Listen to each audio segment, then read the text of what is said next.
ano yung worth mo talaga sa person. So, kaya ako sabi ko rin niya parang mas masaya akong maging kaibigan kaysa maging jowa. Kasi bukod sa feeling ko, mas masaya rin yung mga nakakasama ko kung kaibigan ko lang sila. Ako rin mas masaya at mas may peace of mind ako. Kasi nga kagaya na sabi mo, pag may jowa ka, parang araw-araw ka mag-iisip kung niloloko ba ako nito, kung matino ba to sa pinupuntahan niya pag magkalayo kayo. Kumbaga parang lagi ako nag-overthink kasi overthinker kasi ako. Tapos, di ba alam mo yan, pag may basta parang gini-gatekeep ko siya. Unlike na, pag friends lang ako sa mga nakapaligid sa akin, mas masaya ako. Mas kumbaga may at peace yung isip ko.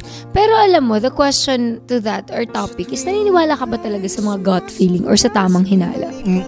Ako din, naniniwala talaga ako. Parang para sa aming girls, sa amin na, I cannot speak naman on behalf sa lahat ng babae, pero most of us girls, parang lalo na sa akin, bilang babae, sobrang kakampi ko yung tamang hinala. Kasi talaga malakas yung instinct ko, yung gut feeling ko na parang, kapag alam ko, nang bababae ito, ibig sabihin tamang nang bababae siya.